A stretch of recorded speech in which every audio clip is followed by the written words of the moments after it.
tepangkeun wasta abi Rio Gabriel Natastonip ti kelas 10 IPS 2. Di dieu abi dek nyaritakeun babat nyaeta babat Kian Santang. Kian Santang teh putra Prabu Siliwangi anu katelah gagah terus sakti. Di Pajajaran mulah di Pulau Jawa teu aya hiji oge jalma anu bisa nandingan kasaktenna. Dina hiji waktu Kian Santang ngadeuheus ka Ramana ujuk-ujukan yen dina hayang ningali getih sorangan. Hayang tarung ngadu jajaten tapi teu aya nu bisa nandingan. Ngadangu kasauran putrana kitu, Prabu Siliwangi geuwat bae nyauran para ahli nujung karajaan. Menta bobok bolongan sugan aya jalma anu bisa nandingan kasaktian Kian Santang. Ditanya kitu para ahli nujum teh kabehanana ngabige teu aya nu nembal. Ngan teu lila ujug-ujug aya aki-aki nu nyamperkeun ka Kanjeng Prabu. Kanjeng Prabu kaula bisa nuduhkeun saha jalma anu bisa nandingan kasaktian tuang putra. Jauh pisan eta jalma teh ayana di Nagri Mekah ngaranna Bagenda Ali. Saha kira-kirana anu bakal unggul lamun anak kaula tarung jeung Bagenda Ali? Kanjeng Prabu alik naor, aneh pisan samemeh ngajawab eta aki-aki geus ngaleungit duka kamana ngilesna.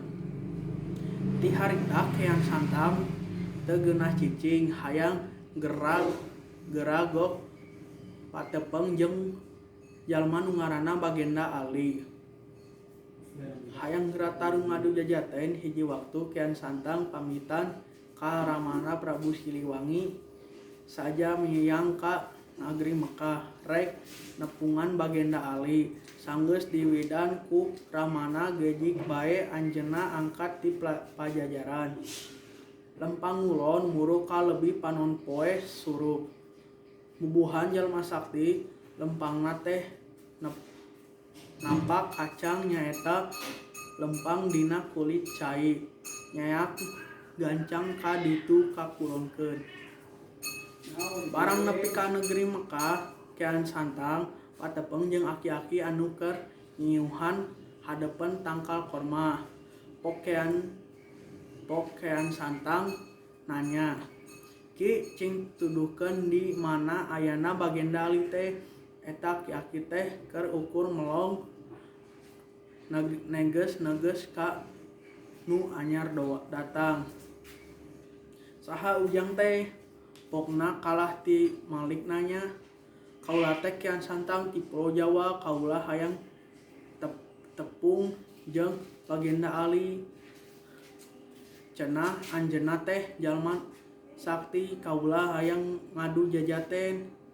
"Heuh kitu, yu atuh tuturkeun aki," ceuk eta aki-aki nu indit ti dinya.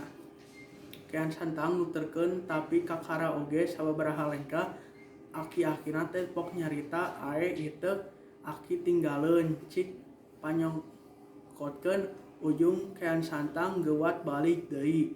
Maksud rek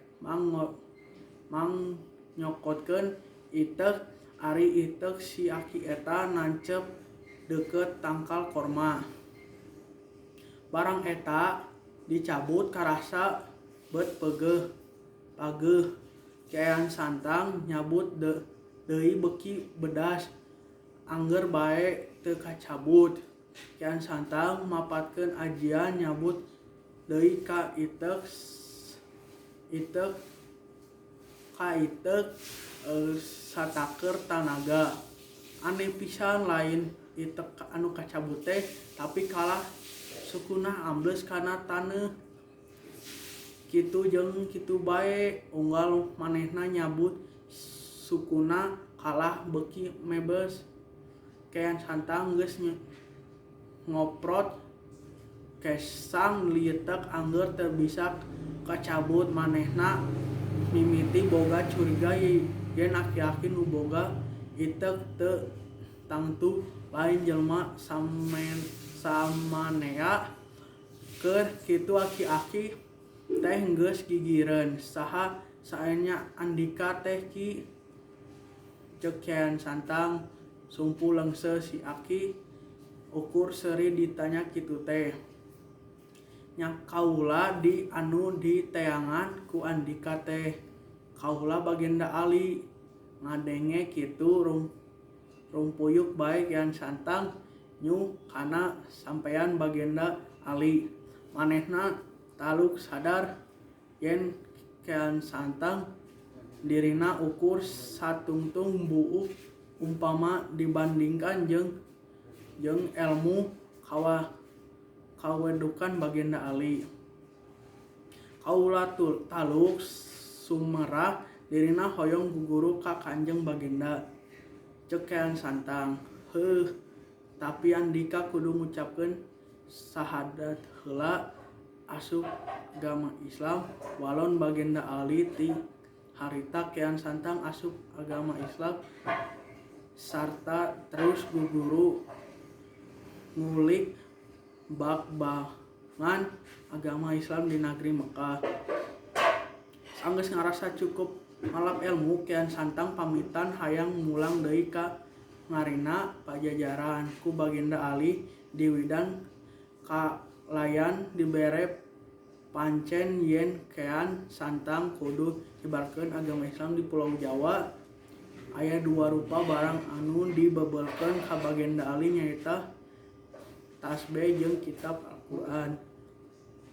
Kian Santang mulang deui ka Pajajaran nyebarkeun agama Islam teu saeutik rahayat Pajajaran anu tuluy ngagegem agama Islam.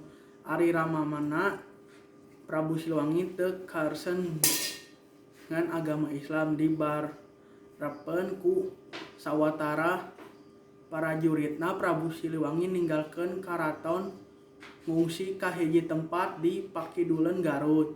Cek sakaol di dinya anjeun ngasiang ngaleungit tanpa wujud. Ari pada prajuritna mindak ka rupa jadi maung.